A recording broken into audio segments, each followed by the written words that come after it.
औज़ुबिल्लाहिमिनश्शैतानिर्रजीम बिस्मिल्लाहिर्रहमानिर्रहीम। उम्मीद है कि आप सब खैरियत से होंगे। आज की इस वीडियो में हम करने जा रहे हैं न्यूक्लिक एसिड का जो टॉपिक है उसे करेंगे। तो इसका क्वेश्चन क्या आता है बोर्ड में, जिस तरह अगर आता है तो define nucleic acid with structure, composition and types of nucleotide. तो सबसे पहले हम इसकी न्यूक्लिक एसिड के बारे में पढ़ेंगे, फिर उसके स्ट्रक्चर के हवाले से पढ़ेंगे और बाद में टाइप्स ऑफ न्यूक्लियोटाइड जिसे मजीद आगे डिस्कस करेंगे। जो टॉपिक जैसे बढ़ता जाएगा उसके बारे में हम मजीद पढ़ते जाएंगे।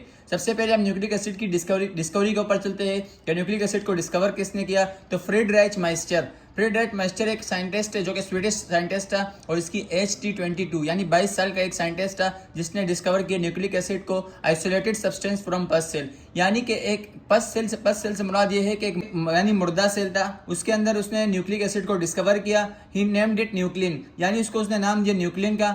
बाद में यानी later it was found that, बाद में ये पाया गया कि इट हैज एसिडिक प्रॉपर्टी, यानी कि जो पस सेल था उसके अंदर जो न्यूक्लिन डिस्कवर किया था उसके पास जो है एसिडिक प्रॉपर्टी थी। It was found it has acidic property, यानी उसके पास एसिडिक प्रॉपर्टी थी, इसलिए उसे न्यूक्लिक एसिड कहा गया। अब इसकी डेफिनेशन के ऊपर चलते हैं कि न्यूक्लिक एसिड की डेफिनेशन क्या है। Nucleic acids are polymer made up of a monomer called nucleotide.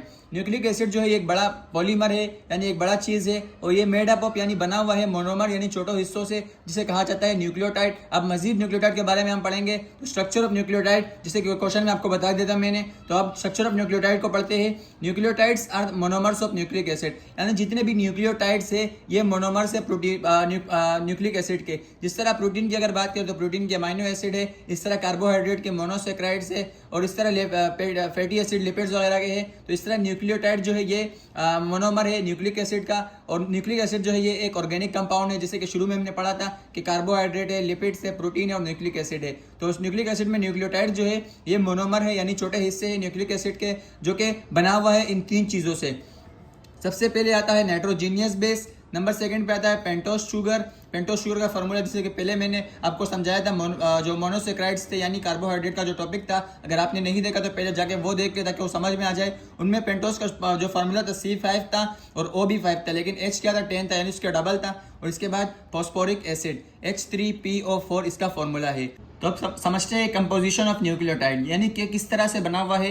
It occurs in following step, यानी ये दो स्टेप में बनता है। सबसे पहले क्या होता है कि नाइट्रोजीनियस बेस जो है, यानी जो पहले ये है नाइट्रोजीनियस बेस, ये कंबाइन होता है शुगर के साथ ये कंबाइन होता है, जो कि फर्स्ट कार्बन जो शुगर का पहला कार्बन होता है। मिसाल के तौर पर अगर ये पेंटोस शुगर है तो इसके पहले कार्बन के साथ नाइट्रोजीनियस बेस कंबाइन होता है और उसके नतीजे में न्यूक्लियोसाइड बनता है। और न्यूक्लियोसाइड के बाद जो फॉस्फोरिक एसिड है यहाँ पर, तो फॉस्फोरिक एसिड क्या करता है, कंबाइन होता है कार्बन के साथ, लेकिन कार्बन के साथ तो कंबाइन होता है लेकिन पांचवें कार्बन के साथ। जैसे कि पेंटोस है तो पेंटोस का पांचवा जो कार्बन है उसके साथ फॉस्फोरिक एसिड कंबाइन होता है और उसके साथ शुगर भी, ये शुगर का ही कार्बन है, उसके नतीजे में बनता है न्यूक्लियोटाइड। इस तरह न्यूक्लियोटाइड बन जाता है, पहले न्यूक्लियोसाइड बनता है, बाद में न्यूक्लियोटाइड बनता है। अब इसकी न्यूक्लियोटाइड की मजीद टाइप्स है, उसे हम मजीद डिस्कस करेंगे। टाइप्स ऑफ न्यूक्लियोटाइड, न्यूक्लियोटाइड के कितने टाइप्स होते हैं, तो न्यूक्लियोटाइड जो है इनके 3 टाइप्स होते हैं। सबसे पहले आता है मोनोन्यूक्लियोटाइड। मोनोन्यूक्लियोटाइड, मोनो का मतलब एक होता है, न्यूक्लियोटाइड का मतलब एक न्यूक्लियोटाइड होता है। तो न्यूक्लियोटाइड विच अकर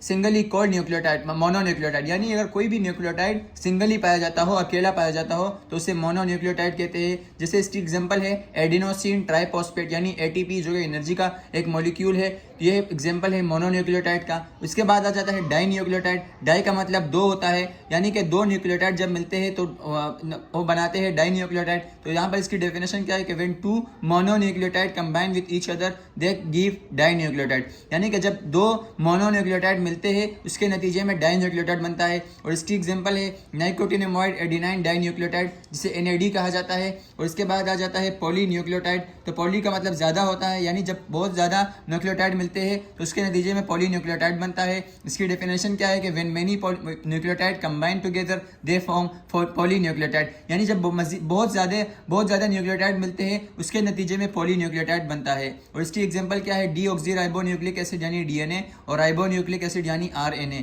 तो ये इसकी एग्जांपल है, DNA और RNA पॉलीन्यूक्लियोटाइड की एग्जांपल है। ये MCQs में भी अक्सर आ जाता है। उसके बाद यहाँ नीचे दो MCQs लिखी हुई है, इसके भी समझ लेते हैं। ये पहले जो मैंने आपको समझाया कंपोजिशन ऑफ न्यूक्लियोटाइड, उसकी है कि नाइट्रोजीनियस बेस जब कंबाइन होता है शुगर के साथ फर्स्ट कार्बन में तो बनाता है न्यूक्लियोसाइड, और फॉस्फोरिक एसिड जब कंबाइन होता है 5 कार्बन के साथ एक शुगर में तो बनाता है न्यूक्लियोटाइड। ये भी 2 MCQs जैसे भी आप याद कर ले और अपने पास नोट डाउन कर ले। और बाकी जितने भी इस चैप्टर के रिमेनिंग है उसे हम मजीद अपलोड करेंगे नेक्स्ट वीडियो में। बस अल्लाह हाफिज़।